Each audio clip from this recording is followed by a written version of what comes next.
Deal dear, some of my subscribers apparently do not understand satire. So now we get to chat about Poe's law.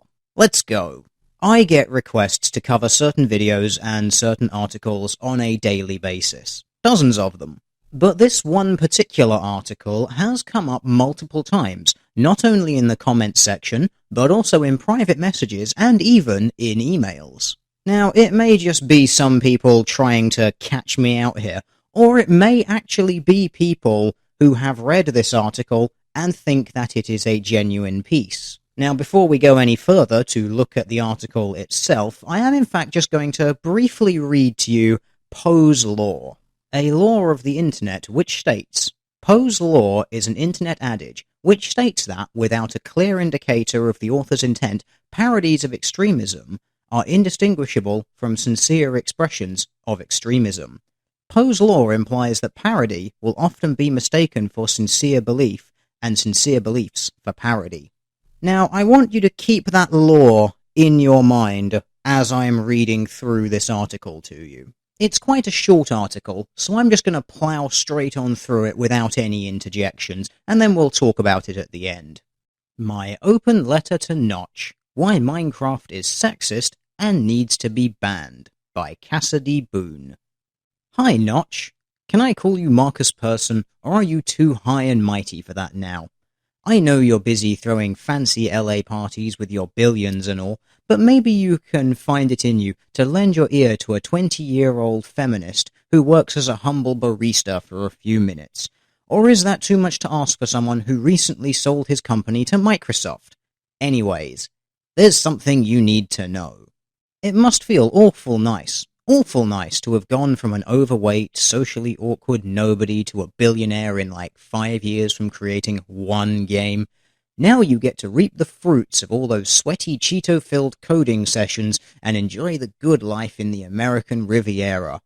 However, you need to know now. You need to know that your success is built on something disgusting, something demeaning, and something that hurts millions of people everywhere. It's time you knew what your blocky empire is built upon, and I must say I'm disgusted, both at what it's built on and by the fact that more people aren't calling you out on this. Minecraft is incredibly sexist. There, I said it. I don't think you're surprised either, because you know, deep down, and have from the very moment you sat down at the computer, that Minecraft was going to be a game that excluded half of the population. Maybe you've tried to suppress this fact, or maybe you've tried to tell yourself that you didn't do it deliberately, or maybe, as I suspect in reality, you simply don't care. Let me tell you exactly how Minecraft is misogynist. Minecraft does, from the outset, strive to appeal to traditional masculinity. The simple act of building is a millennia-old, gender-coded act that has caused men since the beginning of time to take it upon themselves to build buildings and other stuff. Historically, women who have been eager to build their own basilicas, pyramids, or Big Bens have been told that building is a man's domain, that they're too delicate to get their hands dirty with brick and mortar. Minecraft perpetuates that patriarchal stereotype by making building stuff the central theme of the game. You're making women feel inadequate. Notch, you're excluding women who have been told their entire lives that they aren't allowed to build stuff. How do you not see this? Also, the aesthetics of the game are very repulsive to women, and this was clearly a conscious decision so as to scare women away from the game. There's absolutely zero definition, pretty backdrops or nice clothing in the game. It's all pixelated, gritty, ugly sprites running around in an ugly, masculine world. Marcus, did you really think blocks would appeal to women? No, of course you didn't, and that's exactly why you went with them. It's all part of your effort to turn women away at the door and keep women from experiencing the camaraderie that male gamers have felt for decades. The square itself is often associated with masculinity, while more rounded shapes are linked with femininity. I see no rounded corners at all, and nothing that appeals to women in any way. Notch, you really went all out in keeping gaming a boys' club only with this game. You've actually put zero effort into making women and queer individuals feel welcome and accepted in the community. Also, how do you expect any woman to be able to identify with and feel comfortable with a game in which the default character is a block-headed male? There is no option to be a female or any gender, and this is of course deeply problematic. In order to enjoy a game, one needs to feel like one is welcome to play it, or at the very least feel like you can recognize yourself within the game. Where are the fierce, sassy female characters that can kick butt while at the same time wearing a pretty, flowering dress? That's right, nowhere! And you made sure of that, Marcus. Seeing the brutish nature of the game without even an infusion of something that could appeal to women is deeply triggering to most female gamers. I am not only angry with you, Notch, but I'm hurt too. Hurt that you have created an experience that could have been very tolerant and open to everyone, but purposely excluded half of the population. You don't get to do this. You don't get to set female gamers back 30 years.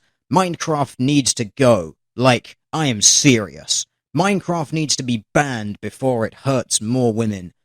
I know a lot of anti-feminists will get angry at this because their precious male-privileged game is going to be taken away from them, but guess what? I don't care! This has gone far enough as it is.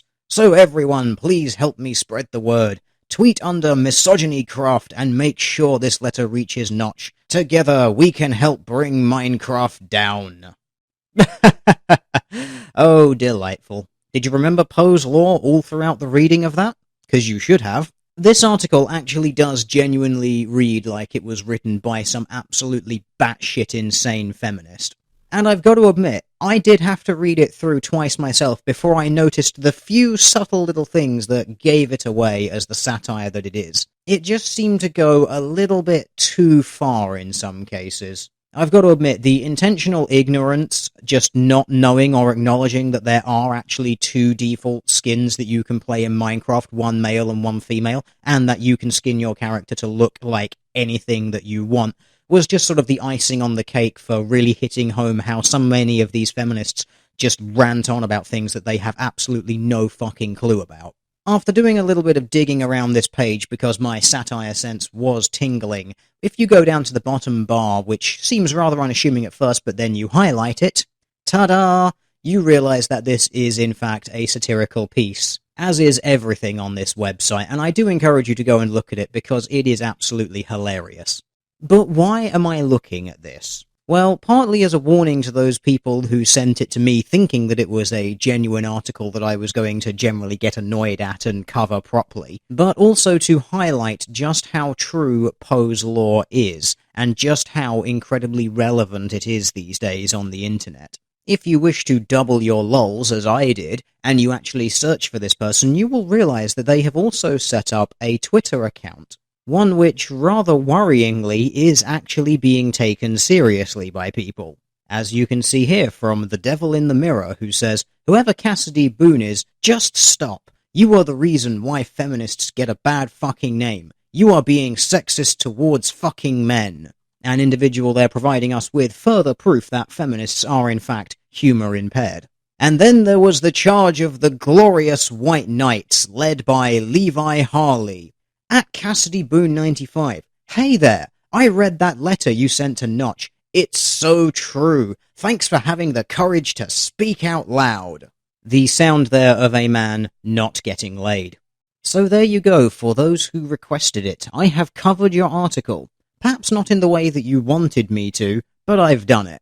I don't know who runs the Stately Herald website, which is the website from which that article was pulled. But I do encourage them to keep going because what they've got there is pretty hilarious. So I encourage you to go and check that out. And remember, when you're reading it, it's not real.